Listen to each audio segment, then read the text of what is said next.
السلام علیکم۔ آج ہم اسلامی عقائد کی روشنی میں آخرت کے سفر کو سمجھنے کی کوشش کریں گے۔ یہ ایک ایسا بیان ہے جو کائنات کے خاتمے سے شروع ہو کر ابدی فیصلے تک جاتا ہے۔ تو اس داستان کا آغاز ہوتا ہے ایک فرشتے اسرافیل کے پہلی بار سور پھونکنے سے۔ یہ ایک ایسی آواز ہے جو ہر چیز کے اختتام کا اعلان کرتی ہے۔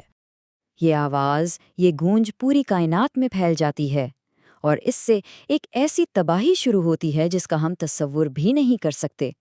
ستارے ایک ایک کر کے بجھنے لگتے ہیں اور سارا نظام عالم درہم برہم ہو جاتا ہے، اور اس کے بعد ایک مکمل گہرا سکوت چھا جاتا ہے۔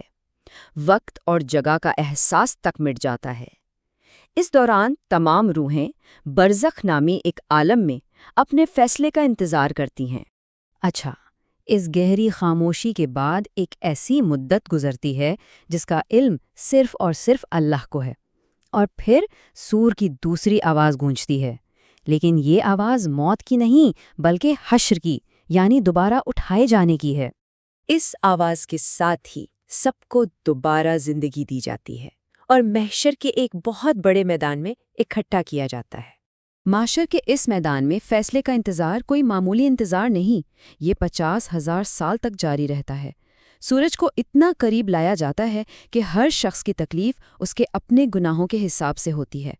کچھ لوگوں کے لیے پسینہ صرف ٹخنوں تک آتا ہے، جبکہ سب سے زیادہ گناہ گار اپنے ہی پسینے کے سمندر میں ڈوب جاتے ہیں۔ تو اس طویل اور اذیتناک انتظار کے بعد خود جہنم کو میدان حشر میں لایا جاتا ہے۔ فرشتے اسے کھینچ کر لاتے ہیں اور بس اسی کے ساتھ حتمی فیصلے کا آغاز ہو جاتا ہے۔ ذرائع کے مطابق جہنم کو 70,000 زنجیروں سے کھینچ کر لایا جائے گا، اور ہر ایک زنجیر کو 70,000 فرشتے کھینچ رہے ہوں گے۔ ذرا اس منظر کا تصور کریں۔ یہ خدائی فیصلے کی شدت اور اس سے فرار کے ناممکن ہونے کی ایک واضح علامت ہے۔ اب دیکھیں فیصلے کا عمل کتنا مکمل اور ناقابل فرار ہے۔ اس دن انسان کے منہ پر مہر لگا دی جاتی ہے اور اس کے اپنے اعضاء، اس کے ہاتھ، اس کے پاؤں، یہاں تک کہ اس کی جلد اس کے کیے ہوئے اعمال کی گواہی دیتے ہیں۔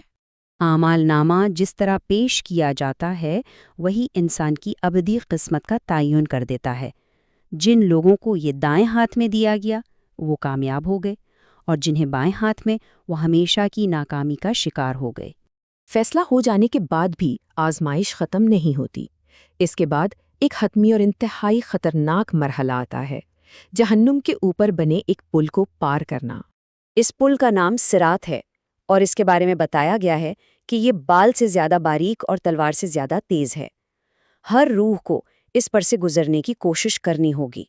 تو ہوتا یہ ہے کہ مومن لوگ تو اپنی نیکیوں کی روشنی میں آسانی سے گزر جاتے ہیں، لیکن کافر اور منافق وہ ٹھوکر کھا کر نیچے گہری کھائی میں سیدھا جہنم میں جا گرتے ہیں۔ اب جو لوگ پل صراط سے گرتے ہیں وہ جہنم میں جا پہنچتے ہیں، لیکن جہنم کوئی ایک جگہ نہیں ہے، بلکہ یہ سزاؤں کا ایک پورا منظم نظام ہے جس کے 7 الگ الگ دروازے یا درجے ہیں۔ اور سزا کی نوعیت بھی بڑی منظم ہے۔ ہر دروازہ ایک خاص قسم کے گناہگار کے لیے ہے۔ مثال کے طور پر سب سے نچلا دروازہ حاویہ منافقین کے لیے ہے۔ اسی طرح ایک اور دروازہ مغرور اور ظالم لوگوں کے لیے مختص ہے۔ ان دروازوں کے اندر طرح طرح کے نہ ختم ہونے والے عذاب ہیں۔ ان کی جلد کو جلایا جاتا ہے اور پھر فوراً نئی جلد دے دی جاتی ہے تاکہ درد کا احساس کبھی ختم نہ ہو۔ کھولتا ہوا پانی پینے کو دیا جاتا ہے، اور صرف گرمی ہی نہیں بلکہ ہڈیوں کو جما دینے والی شدید سردی کا عذاب بھی ہے۔ ان تمام عذابوں میں جو سب سے خوفناک بات ہے وہ شاید ان کا کبھی ختم نہ ہونا ہے، یعنی یہ حالت مکمل طور پر ابدی ہے، ہمیشہ کے لیے ہے، یہاں سے فرار کا کوئی راستہ نہیں۔ ایک اہم تصور یہ ہے کہ جہنم کبھی بھرتی نہیں ہے۔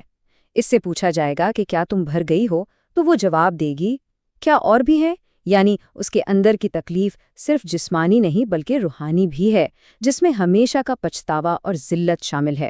اس حتمی جدائی کی سنگینی کو سمجھنے کے لیے ایک روایت کا حوالہ دیا جاتا ہے کہ ہر 1,000 لوگوں میں سے 999 افراد کا انجام یہی ہوگا۔ یہ ایک بہت ہی سنجیدہ بات ہے۔ اور آخر میں فیصلے کی حتمیت پر زور دیا گیا ہے۔ ایک بار جب جہنم کے دروازے بند ہو گئے تو پھر رحم کی ہر فریاد مسترد کر دی جائے گی۔ کوئی فرار نہیں، کوئی دوسرا موقع نہیں۔